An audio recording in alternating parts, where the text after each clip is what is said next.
Hey,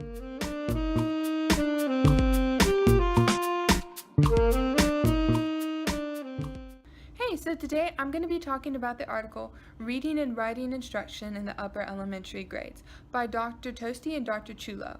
Now, this article focuses on teaching children with learning disabilities strategies for reading and writing. Now, it focuses on upper elementary grades, which would be about grades 3rd grade through 5th grade.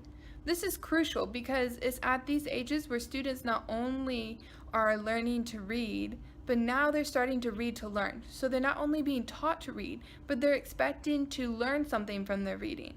This can be an issue when children, especially with disabilities, aren't quite able to read to the level that they're expected to in their text.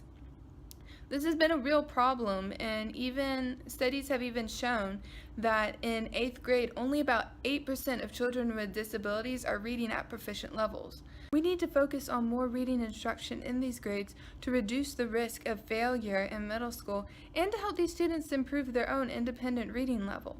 Now, this article focuses on 5 different articles that provides evidence-based strategies to help these students with learning disabilities with their reading and writing.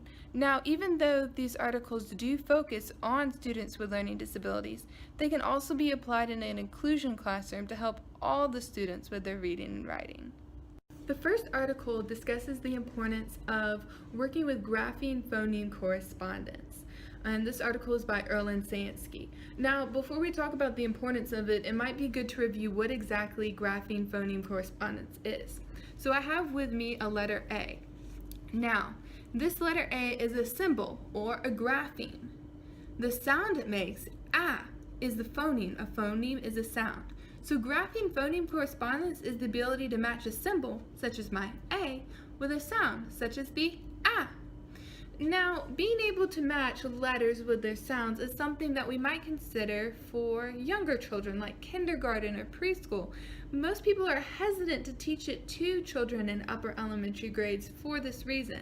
However, many children with learning disabilities still struggle with matching a letter to a sound. And if they still struggle with this, isn't it important that they know this so that they continue to move on?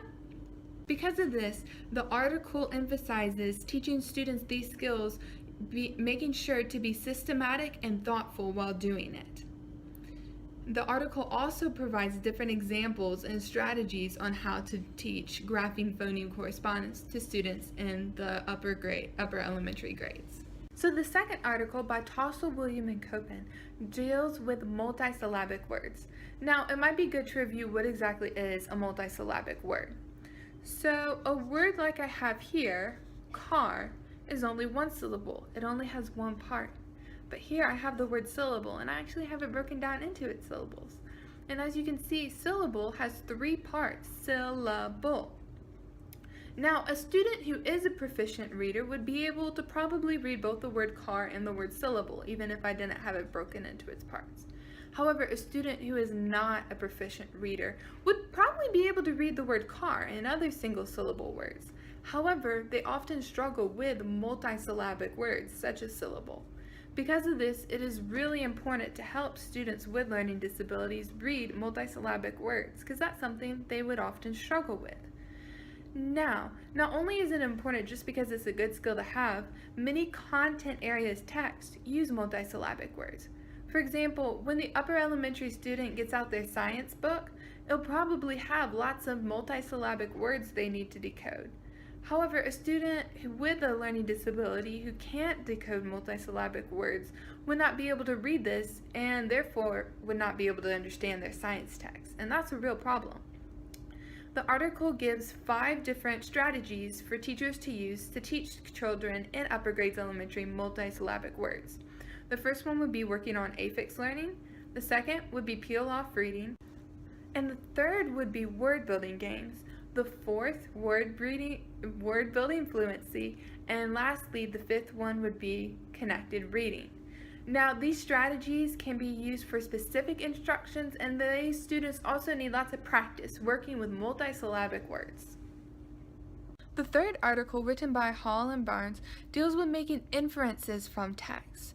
Now, not only do students who are able to make inferences do better in a lot of reading skills, this is a skill that most students in upper elementary are expected to have. Unfortunately, it's something that many students with learning disabilities either can't do or really struggle doing. So these are skills that teachers really need to stress and help their students with learning disabilities learn. Now, the text provides several different ways to help students with learning disabilities learn how to make inferences. The first would be identifying key words. The second would be helping them make generalizations and working on practicing making inferences from text. The third would be incorporating their background knowledge into it to help them better make inferences from the text. And lastly, students with learning disabilities just need help making inferences by providing a list of several different steps and different instructions that they can take so they can think through it as they're working on these problems.